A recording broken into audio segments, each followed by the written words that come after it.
मैं अपने भाइयों को शेर बनाने के लिए घूम रहा हूं।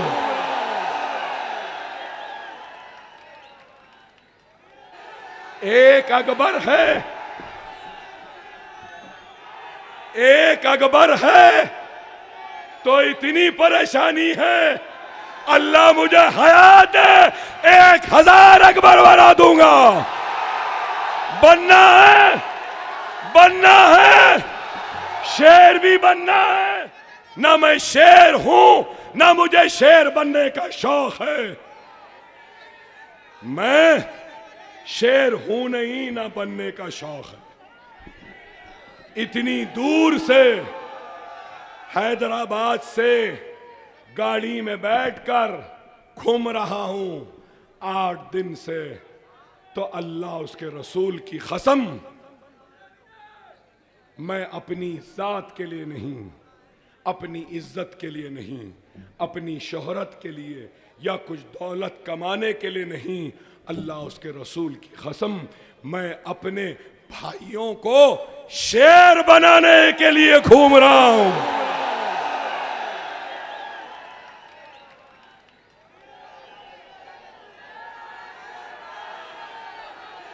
एक अकबर है, एक अकबर है तो इतनी परेशानी है, अल्लाह मुझे हयात दे 1000 अकबर बना दूंगा। बनना है, बनना है, शेर भी बनना है, बनना है शेर। अगर शेर बनना है तो नमाजों के पाबंद बन जाओ, शेर बनना है तो कुरान को पढ़ो, शेर बनना है तो यतीमों के सर पर हाथ रखो, शेर बनना है तो आखाए मदीना मोहम्मद मुस्तफ़ा सल्लल्लाहु अलैहि वसल्लम की सुन्नत को अपना लो। शेर बनना है तो मुनज़्ज़म हो जाओ, मुत्तहिद हो जाओ, एक हो जाओ। हो जाएंगे। हर लीडर वोट मांगता है, हर लीडर वोट मांगता है, लेकिन ये अकबर ओवैसी तुमसे हाथ फैलाए, तुमसे इत्तेहाद मांग रहा है। दे दोगे? नमाजों की पाबंदी करोगे? कुरान को पढ़ोगे? सुन्नत पे अमल करोगे? यतीमों यसीरों का सहारा बनोगे और नफरत के जाल में न फंसो। अपने पड़ोसियों से मोहब्बत करो, ख्याल रखो। अगर तुम्हारा पड़ोसी हिंदू है, अगर भूखा है, तो आखाए मदीना मोहम्मद मुस्तफ़ा सल्लल्लाहु अलैहि वसल्लम की हदीस है कि उस भूखे गैर मुस्लिम को पहले खाना खिलाओ, उसके बाद खाना खाओ। यह इस्लाम है। ये लोग नफरत के जरिए हिंदू मुसलमान को बांटना चाहते हैं। तुम रसूलुल्लाह की सुन्नत पे अमल करके ये दुश्मनों को भी दोस्त बना लो, करीब ला लो, फिर देखो ये मोदी योगी ये सबका सफाया हो जाएगा।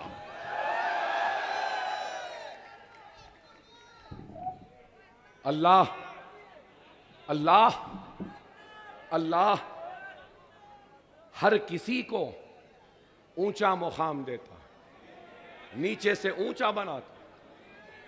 कोई अब जैसे हमारे वजीर आजम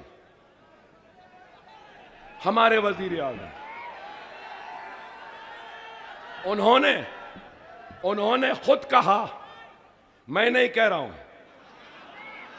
मोदी साहब ने खुद कहा कि मैं चाय के ठेले पे चाय बेचता था। बोले ना, बोले ना, मैं नहीं बोल रहा हूं, वो खुद बोले। मगर हमारी जमहूरियत की ताकत को देखो, हमारी जमहूरियत की ताकत को देखो कि चाय वाला वजीर आजम बन सकता है, ये हमारी जमहूरियत की खूबसूरती। हाँ, वो भी बोले सही है, बोले थे कड़क चाय नरम चाय, बोले थे, ये भी बोले थे। हाँ, और एक बात भी बोले थे, नाली में से गैस निकाल सकते हैं, ये भी बोले थे। हमारे वजीर आजम बड़े बड़े बातें करते हैं भाई, बड़े बड़े बहुत। मगर मैं क्या कहता हूं मालूम आपको, एक फकीर था बादशाह बन गया। क्या? एक फकीर था बादशाह बन गया। एक बादशाह था वो फकीर बन गया। सुन रहे हैं? समझ रहे हैं? एक फकीर था बादशाह बन गया, एक बादशाह था फकीर बन गया। अरे अफसोस तो इस बात का है, वो फकीर जो बादशाह बन गया उसमें बादशाहत नहीं आ सकी, लेकिन वो बादशाह जो फकीर हो गया उसके फकीरी में भी बादशाहत थी। और वही फकीर मैं हूं, वही फकीर आप हैं, है ना? हम फकीर हैं भाई, लेकिन हमारी फकीरी में भी बादशाहत है। अल्हम्दुलिल्लाह। अब वो कौन बादशाह है जिसकी बादशाहत में भी अब अगर फकीरी है तो मैं नाम लेना चाहता हूं, वो आपको मालूम।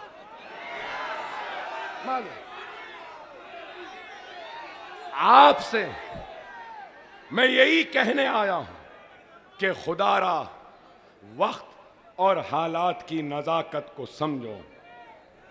हमको वो सब काम करना है जो हमने आंध्रा व तेलंगाना की असेंबली में किया। बहुत सारे पढ़े लिखे लोग हैं, मैं थोड़ी वक्त में खत्म कर दूंगा। मेरी भी तबीयत ठीक नहीं है, मगर कोशिश कर रहा हूं। देखे ना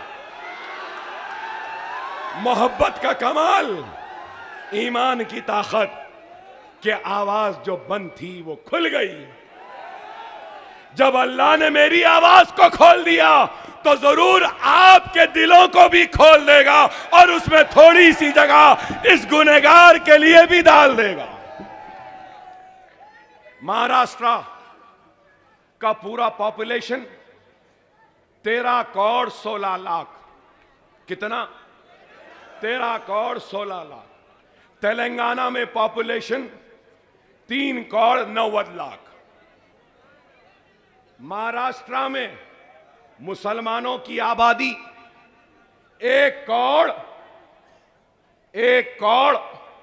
44 लाख। कितनी? 1 करोड़ 44 लाख। और तेलंगाना में मुसलमानों की आबादी 50 लाख। कितनी? महाराष्ट्र में 1 करोड़ 44 लाख।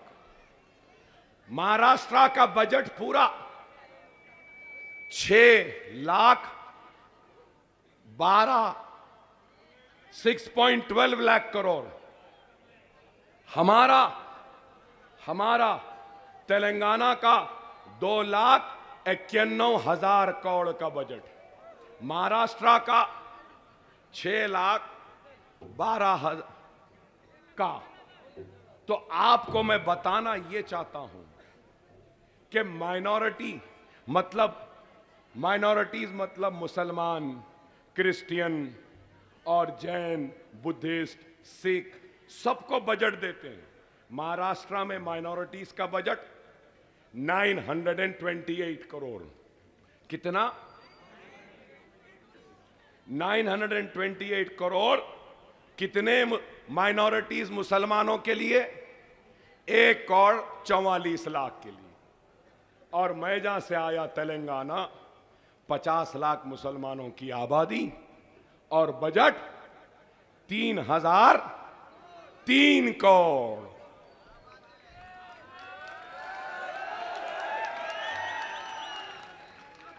अब आप बताओ, मजलिस आना था नहीं आना था यहां पे? आप बोलो, वहां पे 3003 करोड़, वहां पे मुसलमानों को 4% रिजर्वेशन, वहां पर 28 लाख बच्चों को स्कॉलरशिप, वहां पर 3 लाख बच्चियों की शादियां, 1 लाख रुपया एक शादी के लिए दिया गया। तो फिर यहां पे वो काम क्यों नहीं? यहां पावरलूम है, यहां पावरलूम है। पावरलूम को बैंक लिंक सब्सिडी लोन दिया जाता है, सही है ना? हमारे पास कोई बैंक वैंक नहीं, सीधा सीधा 1 लाख रुपया मुसलमान को दिया जाता है। यहां है, हमारा बच्चा अगर यूके, यूएसए, ऑस्ट्रेलिया, न्यूजीलैंड कहीं पर भी जाके पढ़ना चाहता है तो उसको 20 लाख रुपया देते हैं। अमेरिका की यूनिवर्सिटी में पढ़ने के लिए, यूके की यूनिवर्सिटी, ऑस्ट्रेलिया, न्यूजीलैंड में प्लेन का टिकट भी देते हैं, हॉस्टल की फीस भी देते हैं, सेमेस्टर की फीस भी देते हैं। 20 लाख कैसा? बाद में देना नहीं, ले लो और हवा में उड़ के चले जाओ, पढ़ो, काबिल बनो। यहां है, यहां है, किसी मुसलमान ने दिलाया? नहीं दिलाए। यही है, यही है। यहां मैं आपसे यही कहूंगा कि वक्त और हालात को देखो, समझो। आज हमारे, बस थोड़ी देर में खत्म करूंगा, थोड़ी देर में, सब्र।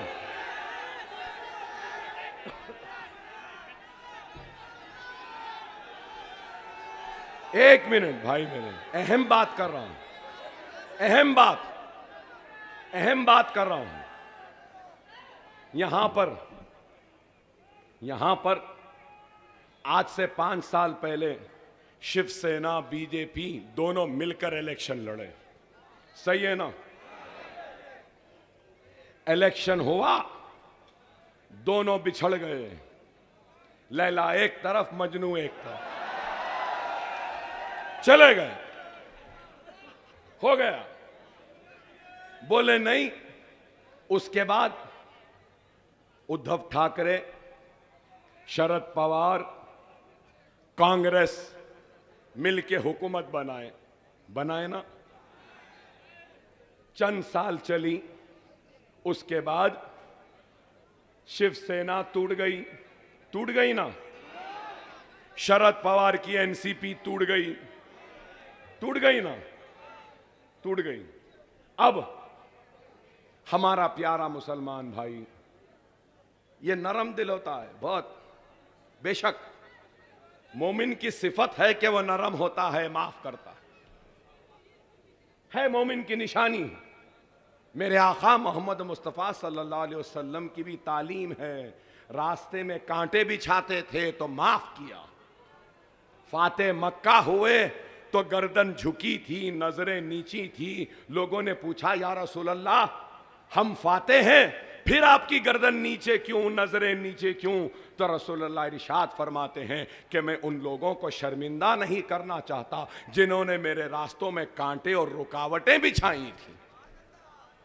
ये मेरे आका है। और महाराष्ट्र का मेरा मोमिन भाई भी वैसी है। अब कई लोग बोल रहे हैं हम उद्धव सेना को वोट देंगे, बोल रहे हैं। मैं अभी बात खत्म करता हूं, आगे बढ़ता हूं। कई बोल रहे हैं, खैर हर एक की मर्जी, हर एक का इख्तियार, वो जिसको चाहे दे सकता है। श्री कृष्णा कमीशन आया था मुंबई के फिसादात के बाद।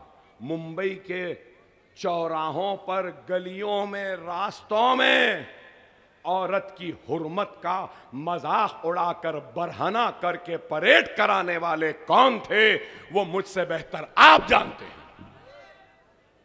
आप जानते हैं, मैं नहीं। ठीक है, चलो हो गया। उद्धव ठाकरे शिवसेना की आइडियोलॉजी क्या है? आइडियोलॉजी क्या है? आइडियोलॉजी मतलब एक सोच और फिक्र होती है। इनकी आइडियोलॉजी वीर सावरकर, राइट? सही है ना? है ना आइडियोलॉजी? सावरकर की आइडियोलॉजी को ठाकरे, उद्धव ठाकरे शिवसेना कबूल करती। कबूल करे भाई, वो उनका इख्तियार है।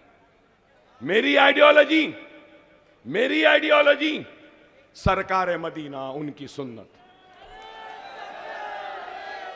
मेरी ये आइडियोलॉजी। इनकी आइडियोलॉजी वीर सावरकर है ना? कांग्रेस की आइडियोलॉजी महात्मा गांधी की आइडियोलॉजी है ना? ये भी। तो अब सवाल ये है, क्या वीर सावरकर की आइडियोलॉजी को राहुल, प्रियंका, सोनिया ने कबूल किया है या उद्धव ठाकरे ने वीर सावरकर को छोड़कर गांधी की आइडियोलॉजी को कबूल किया है? बोलो ना, आप बोलो। अरे आज कांग्रेस गारंटीज का ऐलान करी। अरे गारंटीज तो छोड़ो, औरतों को फ्री ट्रैवल, गैस का सिलेंडर, ये वो, हमारे पास भी बहुत बोले, हथेली में जन्नत दिखाए। कौन सी गारंटी, किधर की गारंटी, कहां है, पता ही नहीं है। ऐसा है कि ये दे देंगे, वो दे देंगे, वो दे देंगे, वो सब कुछ नहीं। सबसे पहले उद्धव ठाकरे, सोनिया गांधी, राहुल गांधी, आदित्य ठाकरे, अजित, हमारे शरद पवार, सुप्रिया सूले, ये सब लोग मिलके ये एक बॉन्ड पेपर पर सबसे पहली गारंटी देना, इलेक्शन के बाद में सीट आओ या नहीं आओ, इख्तियार आओ या नहीं आओ, हम एक दूसरे को नहीं छोड़ेंगे। क्या इसकी गारंटी है? क्या इसकी गारंटी है? फिर से मोदी साहब अगर चले गए ना, मातुश्री बोलते ना, मातुश्री है ना ठाकरे साहब का घर, अगर मोदी साहब मातुश्री चले गए तो उद्धव ठाकरे मिस्टर मोदी से गले मिल लेंगे, योगी दोनों को फूल पिना लेंगे, अमित शाह ऐलान कर देंगे कि ठाकरे और बीजेपी एक हो गई। गया हुआ, वोट डाले थे, ले जाके वो मोदी के कदमों में डाल दिए। पवार, अजीत पवार, शरद पवार, क्या कोई यकीन से बोल सकता है पवार साहब मोदी साहब से नहीं मिलेंगे? बोल सकते?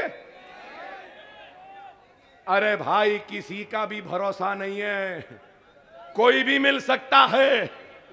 हद हो गई। समाजवादी पार्टी अब बीजेपी की एजेंट बनकर महाराष्ट्र में काम कर रही है और मजलिस को शिकस्त देने का रोल प्ले कर रही है। क्या गलत है? बोलो, गलत है क्या? बोलो, क्या बात है? हमसे नफरत इसलिए नहीं, ये लोग अगर आए तो बहुत करेंगे, बहुत काम करेंगे, ये नहीं आना।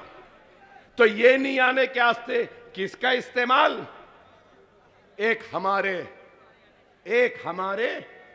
भाइयों का इस्तेमाल। अफसोस, मैं बड़ी इज्जत और कदर करता हूं मेरे हर भाई की, चाहे वो कहीं पर भी हो। मुझे खुशी होती है कि मेरा भाई है ना, हमारा ही कलमा गो भाई है ना कहते, मगर अफसोस कि इनको नहीं। और एक बात, गारंटीज तो दे दिए, ये करेंगे, वो करेंगे। क्या आपको मालूम, आपकी विधान परिषद बोलते हैं, राइट? विधान परिषद क्या है मालूम? लेजिस्लेटिव काउंसिल, महाराष्ट्र में पहली मर्तबा विधान परिषद में एक भी मुसलमान नहीं है, एक भी मुसलमान नहीं है। क्या है ये बताओ? तारीख में पहली मर्तबा विधान परिषद में मुसलमानों की नुमाइंदगी नहीं है। क्या कर रहे हो पवार? क्या कर रहे हो गांधी? क्या कर रहे हो समाजवादियों? क्या कर रहे हो तुम लोग सेक्युलरिज्म के नाम पे हमारे वोटों को लेने वालों? क्या तुमको 1,44,00,000 मुसलमानों में एक भी मुसलमान नहीं मिला जिसको विधान परिषद भेज सकते थे?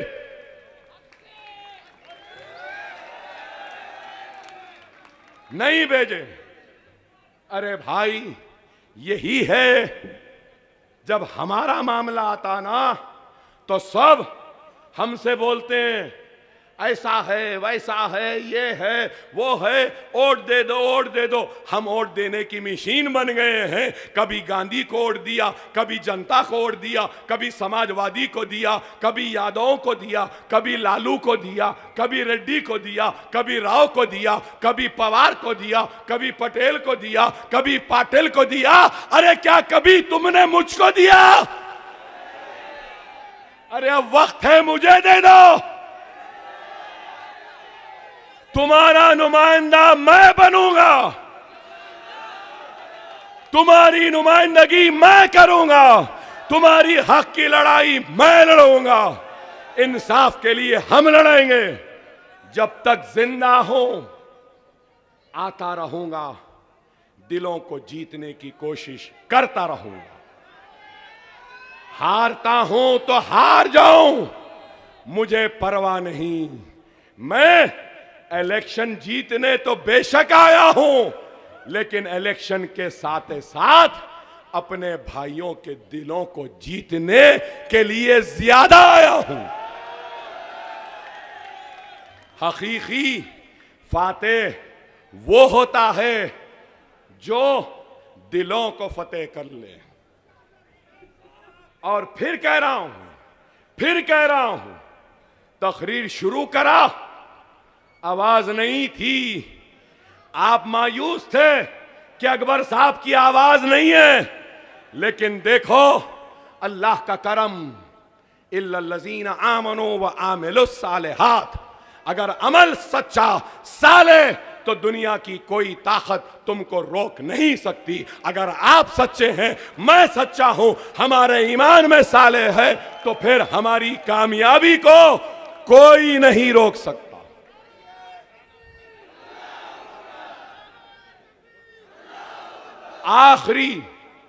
आखिरी जुमला, पुलिस वालों का शुक्रिया, इतना इंतजाम किया। मैं जहां भी जाता हूं ना, सबसे पहले लेटर दे देते। आज भी बोला, अरे भाई आवाज ही नहीं है। तो पुलिस वालों ने कहा, अकबर साहब आवाज भी नहीं है, आप खाली ठहर के ऐसा भी करें तो कुछ भी हो सकता है। दस्तखत करा लिए, लेटर दे दिए, बहुत बहुत शुक्रिया, ड्यूटी कर रहे हैं। मैं आपकी इजाजत से महाराष्ट्र के डीजीपी, महाराष्ट्र की पुलिस से, इस मजमे की तरफ से यह मुतालबा करता हूं कि हमारे आका मोहम्मद मुस्तफा सल्लल्लाहु अलैहि वसल्लम की शान में गुस्ताखी करने वाले को फौरन गिरफ्तार किया जाए, जेल में डाला जाए। क्या यह मेरा मुतालबा कबूल है? क्या मेरा मुतालबा कबूल है? नारे तकबीर, नारे तकबीर, नारे तकबीर।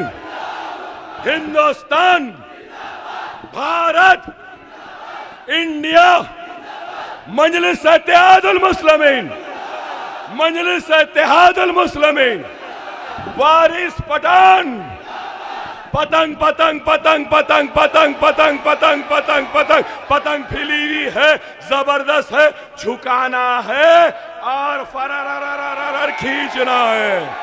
खींचेंगे ना, पतंग रहेगी ना। मेरा हक है तुम पे, तुम्हारा हक है मुझ पे, हक से मांग रहा हूं, उम्मीद है अल्लाह कामयाबी देगा। वाखिर दावाना अल्हम्दुलिल्लाह रब्बिल आलमीन।